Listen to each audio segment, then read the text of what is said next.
আসসালামু আলাইকুম। বাংলাদেশ বেতার, রাজশাহী স্থানীয় সংবাদ পড়ছি শাহানা পারভিন। রাজশাহী বিশ্ববিদ্যালয়ের আওতাধীন বরেন্দ্র গবেষণা জাদুঘর ও যুক্তরাজ্যের ডারহাম বিশ্ববিদ্যালয়ের মধ্যে স্বাক্ষরিত সমঝোতা স্মারক অনুযায়ী স্থানীয় ইতিহাস ও ঐতিহ্য সংরক্ষণে দক্ষতা উন্নয়নের লক্ষ্যে গৃহীত প্রশিক্ষণ কর্মসূচির দ্বিতীয় ধাপ আনুষ্ঠানিকভাবে শুরু হয়েছে। গতকাল বিকেলে বরেন্দ্র জাদুঘর মিলনায়তনে আয়োজিত অনলাইন উদ্বোধনী অনুষ্ঠানের মাধ্যমে এই ধাপের সূচনা হয়। অনুষ্ঠানের উদ্বোধন ঘোষণা করেন রাজশাহী বিশ্ববিদ্যালয়ের উপাচার্য প্রফেসর সালেহ হাসান নকিব। অনুষ্ঠানে প্রধান বক্তা হিসেবে বক্তব্য রাখেন ইউল্যাবের প্রফেসর শাহনাজ হোসেন জাহান। বিশেষ অতিথি ছিলেন যুক্তরাজ্যের ডারহাম বিশ্ববিদ্যালয়ের professor Robin Andrew Cunningham, Mr Daniel Head ও মি ডেভিড নক্স। প্রশিক্ষণে অন্তর্ভুক্ত থাকবে দর্শনার্থী কমিউনিটি সংক্ষিপ্তকরণ, জাদুঘরের সংগ্রহসমূহের যত্ন ও সংরক্ষণ, তালিকাভুক্তি ও ডিজিটালাইজেশন, বিমূর্ত পুরাকীর্তি ও ঐতিহ্য সংরক্ষণ নীতিমালা, ঝুঁকি ও দুর্যোগ মোকাবেলার পরিকল্পনা।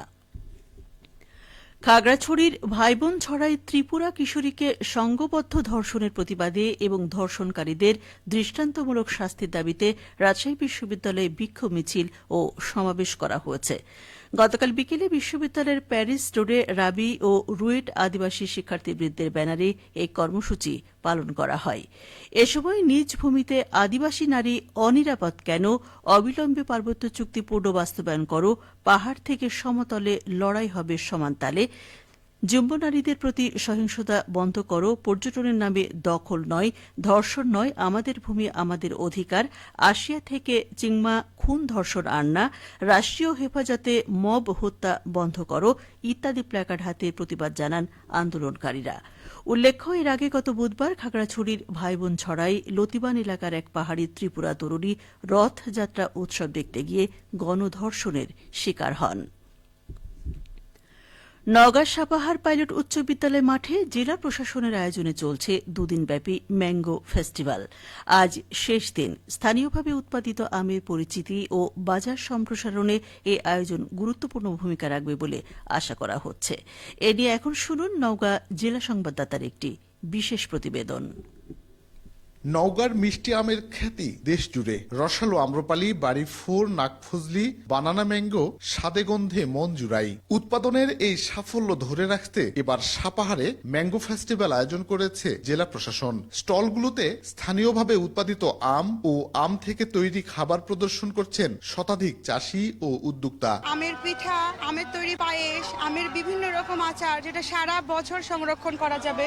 আমার খুবই ভালো লাগছে, কারণ এরকম অনুষ্ঠান, এরকম ম্যাঙ্গো ফেস্টিভ্যাল সাপাহারের আগে কখনো হয় নাই। বিভিন্ন এলাকা থেকে মানুষ এখানে আসতেছেন এবং এই উৎসবের মাধ্যমে তারা বিভিন্ন আমের সাথে পরিচিত হচ্ছেন। আমি চাই এই ধরনের প্রোগ্রাম আমাদের আরো হোক, তাহলে আমরা যারা উদ্যোক্তারা আছি তারা আর পিছিয়ে থাকবো। নওগাঁর আমের চাহিদা তৈরি হয়েছে বিদেশেও, কিন্তু বিপরীতে আছে নানা চ্যালেঞ্জ। সেসব বাধা উত্তরণে উদ্যোগ নেয়ার পরামর্শ চাষি ও উদ্যোক্তাদের, যেমনটি বলছিলেন স্থানীয় তরুণ উদ্যোক্তা সোহেল রানা।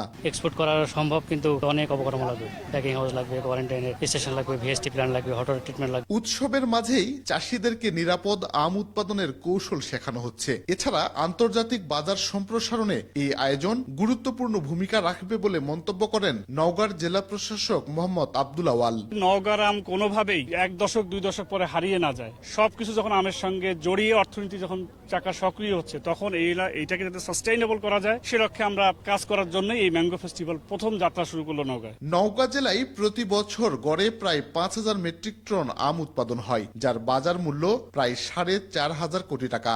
শফিক ছোটন, নওগাঁ জেলা সংবাদদাতা, বাংলাদেশ বেতার, রাজশাহী।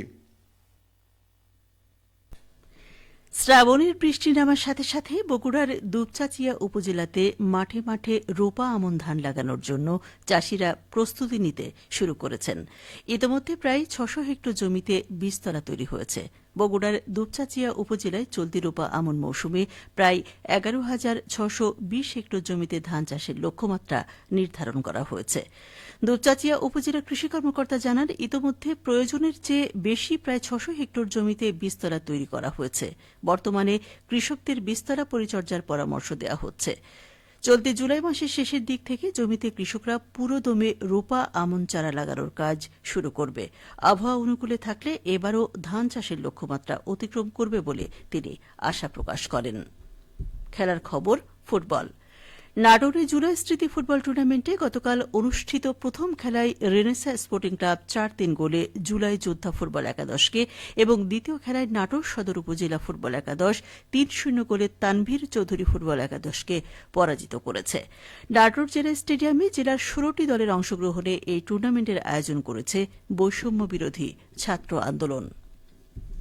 সবশেষে আবহাওয়া। আজ দুপুর ১২টায় রাজশাহীতে তাপমাত্রা ছিল ৩৪.৫ ডিগ্রি সেলসিয়াস। এ সময় বাতাসে আপেক্ষিক আর্দ্রতার পরিমাণ ছিল ৬৮%। রাজশাহী পার্শ্ববর্তী এলাকায় আজ সূর্যাস্ত সন্ধে ৬টা ৫৫ মিনিটে। সংবাদ শেষ হল। আমাদের পরবর্তী সংবাদ দুপুর ২টা ৫ মিনিটে।